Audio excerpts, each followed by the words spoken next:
हम लोगों ने पहला क्लास तो किया है, अब कौन सा क्लास करेंगे? दूसरा क्लास है। दूसरे क्लास में हम लोगों ने सीखा है कि अब साधारण ब्याज के बाकी तरीकों को, उसमें और भी चीज होता है ना। साधारण ब्याज का मतलब होता है कि साधारण ब्याज बराबर क्या, साधारण ब्याज बराबर क्या होता है? मूलधन गुणे दर गुणे समय बटे 100। अगर मान लो, ये तो आसान हो गया कि साधारण ब्याज तो निकल गया, लेकिन अगर पूछे कि ये बताइए साधारण ब्याज दिया हो, समय दिया हो, दर दिया हो और मूलधन नहीं दिया है, तो मूलधन निकालने के लिए क्या करेंगे? मूलधन निकालना हो तो क्या करेंगे? साधारण ब्याज गुणे बटे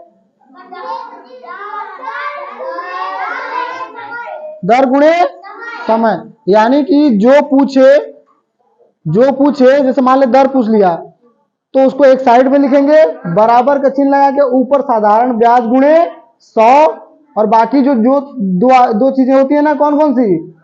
मूलधन गुणे समय, उसको कहां लिखेंगे? नीचे लिखेंगे। ये पता है? और हमने प्रतिशत का मतलब बताया। देखो सबसे आसान तरीका होता है प्रतिशत को समझने का।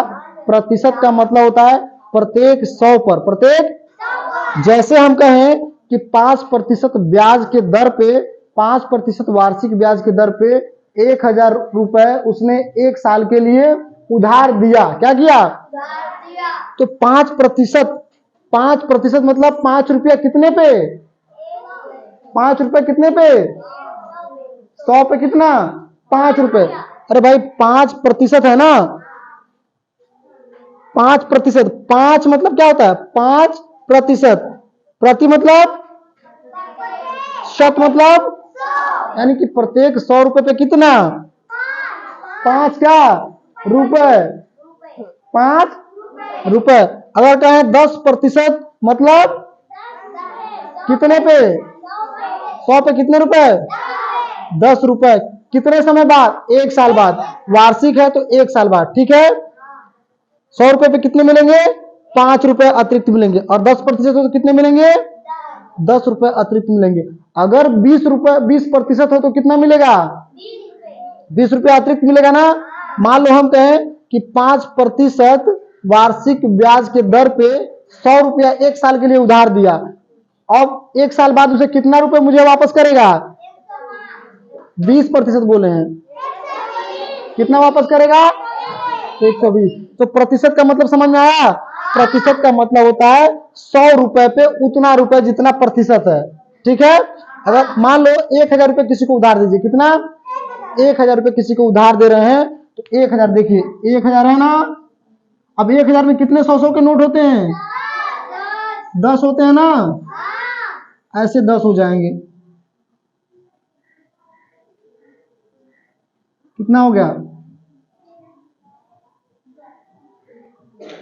1 2 3 4 5 6 7 8 9 10।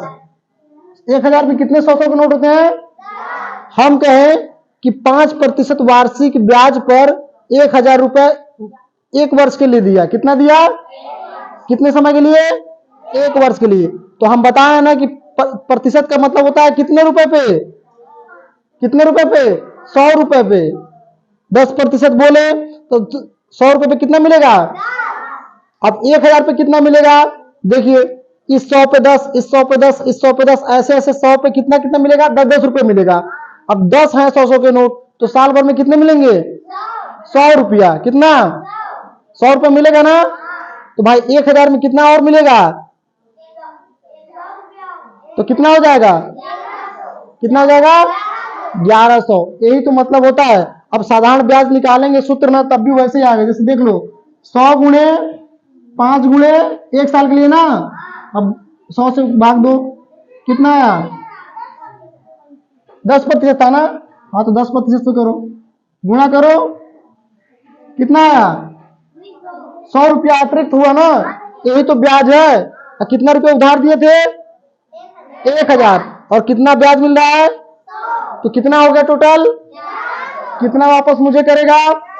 1100। तो जो जोड़ कर मिला है वो पैसा क्या कहलाता है? बोलो, मिश्र धन है।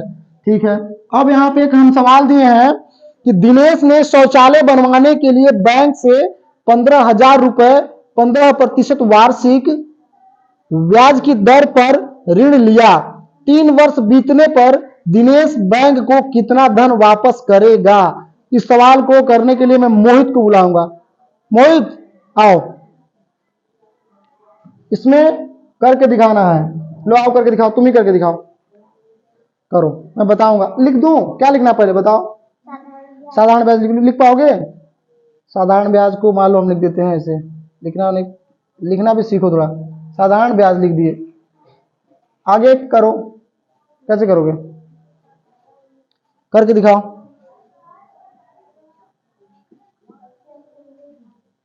मार्कर थोड़ा ऊपर झुका लो। हाँ,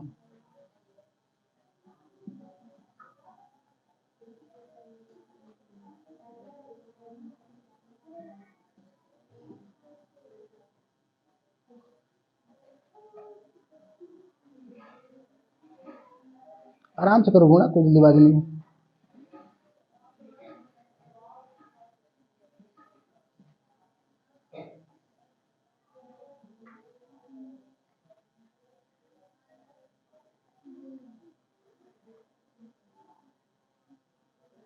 दो दो है ये दोनों दो दो है, ठीक।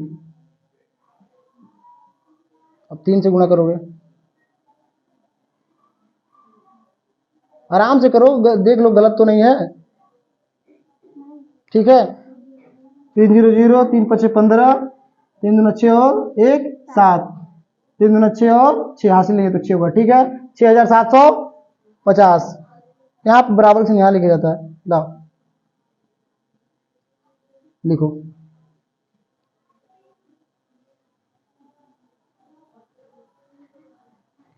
ये क्या निकल गया है? ब्याज है। लिखो ब्याज, लिखो, कोशिश करो लिखने का। हाँ ब्याज है, ये ब्याज निकल गया। तो क्या केवल इतना ही वापस करना है? नहीं। और उसका जो पैसा बैंक से लिए थे, पैसा हम लोग कितना लिए थे? 15,000। दिनेश ने कितना लिया था? 15,000। भाई 15,000 तो है ही है, तो वापस कितना करना पड़ेगा? अब वही वापस करना, कितना वापस करना वो बताओ मुझे। मिश्र धन हमेशा इसके नीचे लिखा जाता है, यहाँ बराबर पे, बराबर के सामने ही बराबर का चिन्ह लगाते हैं। लाओ लिख दो, लिख लोगे? लिखो लिखो।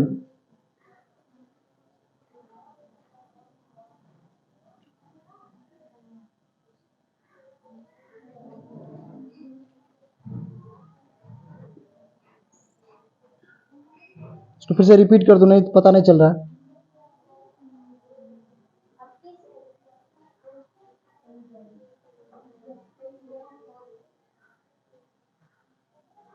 शांत बैठो। ठीक है, करो करो, कोई बात नहीं। 15,000 दिख रहा है।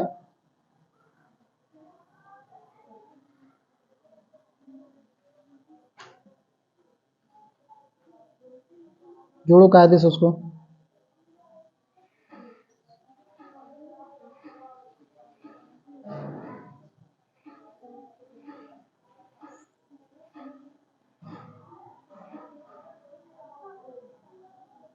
कितना आया?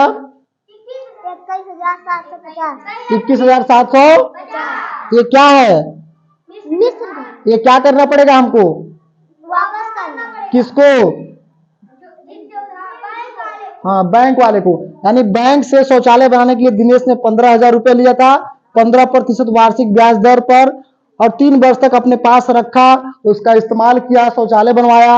अब भाई इस्तेमाल किया है तो उसका कुछ अतिरिक्त पैसा देना पड़ेगा ना।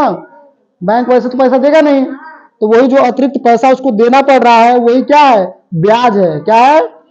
और ब्याज और उसका पैसा जोड़ देंगे तो क्या बन जाता है? मिश्र धन बन जाता है। 15% मतलब क्या होता है? प्रत्येक 100 पर कितना रुपए? प्रत्येक 100 पर 15 रुपए। यानी कि यही ना, प्रतिशत का मतलब होता है 100 पर उतना, 100 पर उतना रुपए, 100 पर, जैसे हमने बोला 10%, 10% मतलब 10 100 रुपए पे कितना? 10। और हम बोले 25% तो हाँ, अगर मान लो हम तुमको दे 50% पर 100 रुपया साल भर के लिए उधार दे, तो आप मुझे वापस कितना करेंगे साल भर बाद? 150। 150। हम कहें कि आप लोगों को 75% ब्याज पर हम 100 रुपया 1 साल के लिए देंगे, तो आप कितना वापस करेंगे? यानी प्रतिशत का मतलब यही होता है, जितना भी प्रतिशत पूछे तो प्रतिशत मतलब प्रत्येक 100 की बात होती है, प्रत्येक 100 की बात होती है। समझ में आया? Very good. तो इसको अब अगले क्लास में इसको हम लोग तो करेंगे नहीं। अब नेक्स्ट क्लास जो अपने लोगों का क्या है? इंग्लिश तो मान लो पढ़ना ही है। नेक्स्ट मतलब मैथ में बात करें, गणित में। मैथ में क्या करना है? अगला चैप्टर किसका है? ऐकिक नियम भी है ना। ऐकिक नियम तो फिलहाल सीख चुके हैं, लेकिन फिर भी उससे उस पर आधारित जो महत्वपूर्ण क्वेश्चन उसको करेंगे। ठीक है, बैठ जाओ, ताली बजाओ मौत के लिए।